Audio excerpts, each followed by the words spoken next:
سلام بچه، امیدوارم که حالتون خوب باشه. یه روز دیگه و یه بازی دیگه اومدم امروز با آموزش بازی ریم یا رامی. این بازی بین تعداد نفرات 2 تا 6 نفر برگزار میشه و اینکه خود کلمه ریم و رامی به معنی نظم دادن و مرتب کردنه که هدف بازی هم همینه، اینه که هر کس تعداد کارتایی که تو دستشه رو باید بهشون یه نظم و یه ترتیبی بهشون بده که در جلو بهتون میگم که چطور باید این کار رو انجام بدیم. همونطور که گفتم بین 2 تا 6 نفر بازی برگزار میشه و اگر 2 نفره میخواین بازی رو انجام بدین به هر نفر باید 10 تا کارت بدین. اگر 3 یا 4 نفره میخواین انجام بدین این بازی رو به هر نفر 7 تا کارت بدین و اگر 5 یا 6 نفره میخواین این بازی رو انجام بدین به هر نفر 6 تا کارت میدین. و یه نکته هم همینجا بهتون بگم، یه نفر اینجا دیلر یا پخش کننده کارت هاست که همونطور که الان بهتون عددا رو گفتم، تعداد کارت ها رو گفتم، همیشه یه دونه کارت دیلر بیشتر میگیره. 10 7 و 6 بود که میشه 11 8 و 7. دیلر باید همیشه یه دونه کارت از بقیه بازیکن‌ها بیشتر بگیره. اون نظم و ترتیبی هم که بهتون گفتم هم به این صورته که یا از یک خال به صورت 3 یا 4 تا حداقل 3 تا کارت پشت سر هم از یک خال داشته باشین، یا از یک عدد یا از یک تصویر 3 تا حداقل داشته باشین. مثلا 3 تا شاه یا 4 تا شاه، 3 تا 10 یا 4 تا 10 مثلا داشته باشین. پشت سر هم مثل 5 و 6 و 7 دل مثلا، یا 5 6 7 8 دل. حداقل 3 تا باید ما پشت سر هم مرتب کنیم. این دو حالتی که بهتون گفتم رو شامل میشه.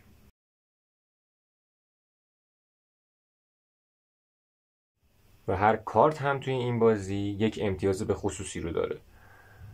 کارتایی که روشون عدد هستش به همون عددی که روشون ثبت شده به همون امتیاز رو دارن و تصویرها هم هر کدوم 10 امتیاز دارن.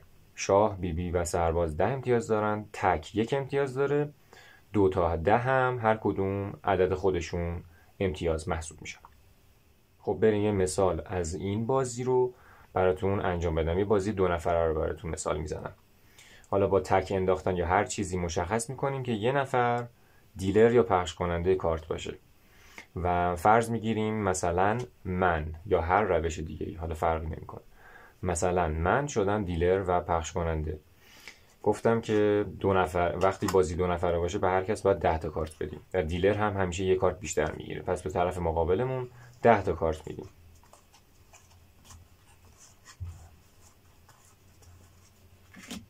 و به خودم 11 تا کارت میدم.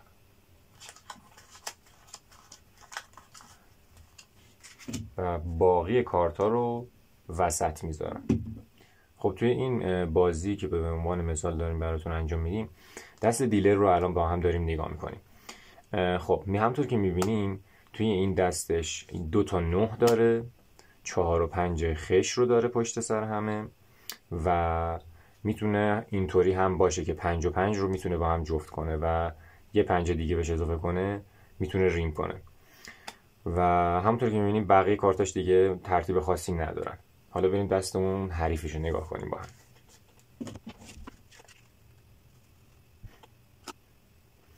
خب دست حریفش رو همونطور که میبینین 6 و 7 رو پشت سر هم داره و اینجا 9 لوی گیشنیز رو هم داریم. اینجا اگر 8 لو بیاره قشنگ 4 تا پشت سر هم رو داره و ریم میکنه، اینا رو مرتبشون میکنه.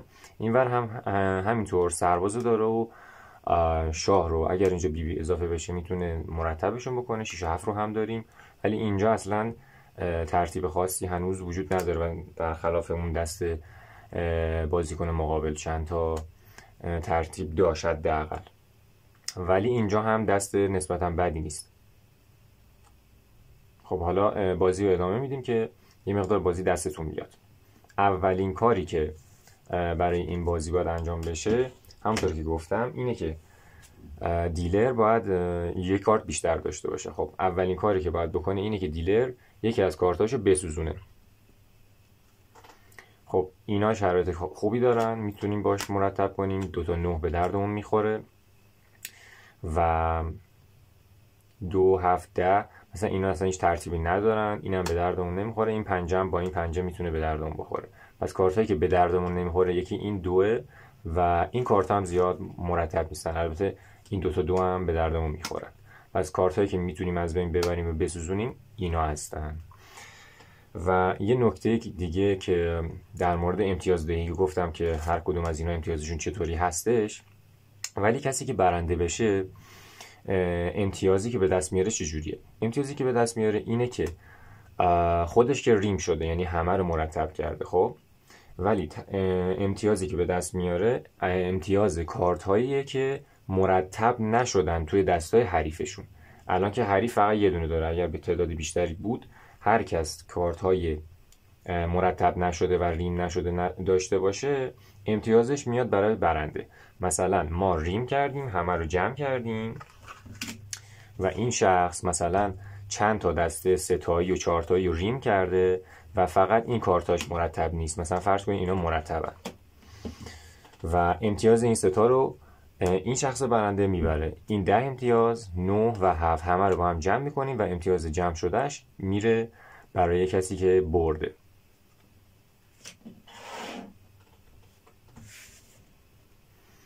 خب همونطوری که بهتون گفتم الان این کار رو مثلا میتونیم انجام بدیم و این کارت رو بسوزونیم.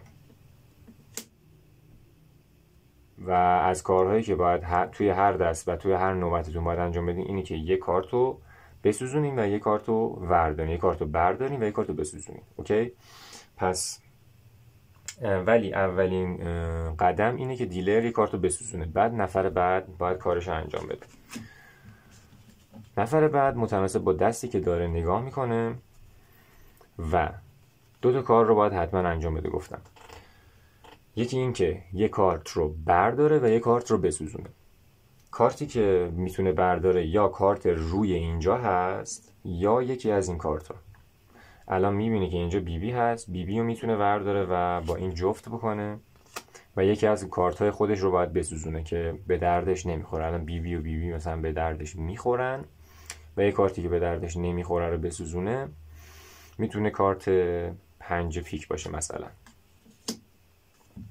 خب نوبت ماه، نگاه میکنیم ببینیم 5 به دردمون میخوره. بله 5 به دردمون میخوره. اگر این به دردمون نمیخورد باید از یکی از این کارت ها رو برمیداشتیم و 5 به دردمون میخوره و این 3 تا 5 برای ما یک مرتب شدگی و ریم رو برامون میسازه و یکی از کارت های به درد نخورمون رو میسوزونیم. این 10 مثلا ممکنه به دردمون نخوره و آخرش اگر حریفمون ریم بکنه 10 امتیاز رو به خاطر همین 10 جفت نشده ما و ریم نشده ما به دست میاره.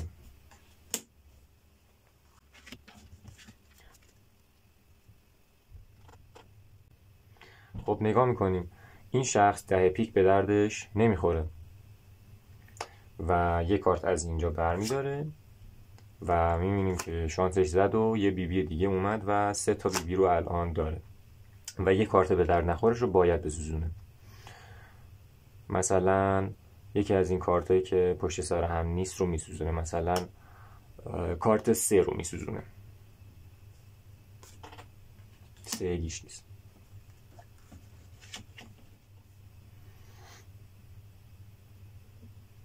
حالا نگاه میکنه مثلا 3 گیش نیست، شاید زیاد به دردش نخوره، ممکنه با این 3 جفت جور در بیاد، ولی ریسک میکنه و یه کارت دیگر رو مثلا برمیداره و یه 3 خشت بهش اضافه شد.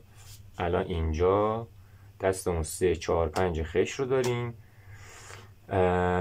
هم این میتونه یه ریم برای ما باشه، هم این 3 تا میتونن برای ما یه ریم باشن. خوبه و یه کارت دیگر رو باید بسوزونه. کارت 7 پیک رو میسوزونه.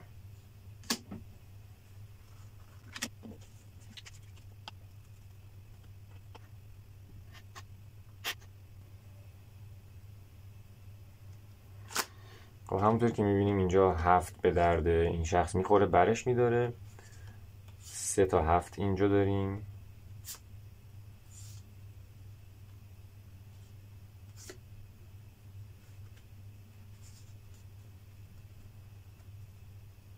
و یک کارت رو باید بسوزونه.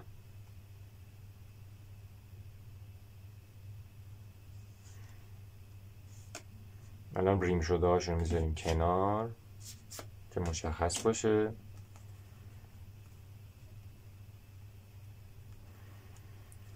و یک کارت رو الان باید بسوزونه و مثلا ریسک میکنه و این رو میسوزونه.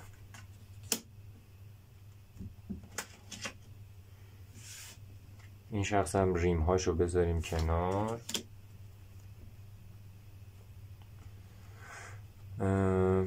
حالا اینا کاملا ریم نیستن ولی خب میتونن جفت و جور بشن و بعداً به دردش بخورن. حالا یه کارت رو باید ورداره، نگاه میکنه که شیشه دل به دردش میخوره یا نه. شیشه دل به دردش نمیخوره زیاد و یه کارت دیگر رو برمیداره، تک. میتونه تک رو برداره با این جفت بکنه، میتونه هم نه این کار رو نکنه و اینجا دیگه صلاح دید خودتونه. میتونه ریسک کنم و مثلا یکی از نوها رو بذاره کنار. حالا اون شخص، نوبت شخص روبرو، نوه دل ببینیم به دردش میخوره یا نه. نوه دل زیاد به دردش نمیخوره. یه کارت دیگر رو برمیداره، پنج گیشنیز. پنج گیشنیز رو میذاره اینجا و حالا باید دیگه مثلا بیخیال شاه دل و بقیه کارت های دلش بشه. شاه دل به درد این شخص نمیخوره. یکی از این کارت ها رو برمیداره، هشت خشت. میبینیم که هشت خشت هم زیاد به دردش نمیخوره و حالا 9 خشت رو میسوزونه. حالا نوبت این شخصه، 9 خشت به دردش نمیخوره و یه کارت دیگر رو برمیداره، 3 هم به دردش نمیخوره، 3 رو میسوزونه در جا. حالا نوبت این شخصه،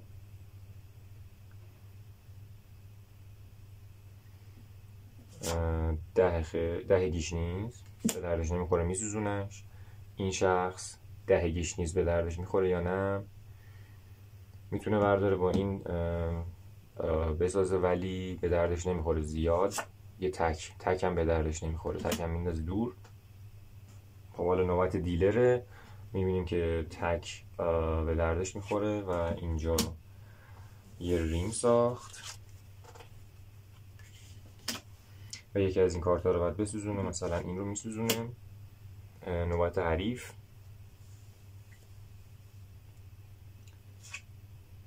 شیشم مثلا به دردش نمیخوره، میسوزونه. حالا نوبت ماه،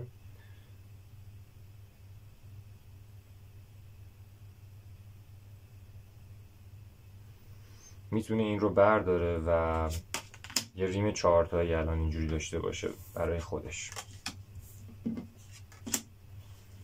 حالا و این یکی از این کارت ها رو حالا برای خودش بسوزونه. این 3 تا رو داریم، این 4 تا رو داریم، این 2 تا هم داریم. اینا ریم محسوب نمیشن ولی اینها ریم محسوب میشن. این ریمه ولی اینا کارتای ترتیب یافته و نظم یافته و ریم نیستن و یک کارت رو باید بسوزونه چون این امتیاز بیشتر داره، اینو میسوزونه. حالا نوبت این طرف،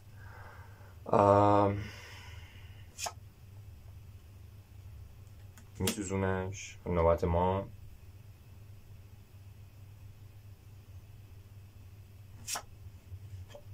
دو، اینم 2 و تمام. همه کارت ها مرتب شدن و وقتی که این شخص میبینه که کارتاش منظم شدن، این کارت خودش رو برعکس میذاره اینجا و اعلام ریم میکنه و بازی اینجا تموم میشه و این شخص برنده شد و کارتا رو میچینه که حریفاش ببینن که آقا دروغ نگفته و این شخص چون کارتایی که ریم کرده رو میذاره کنار و اینا امتیازی رو برای حریف ندارن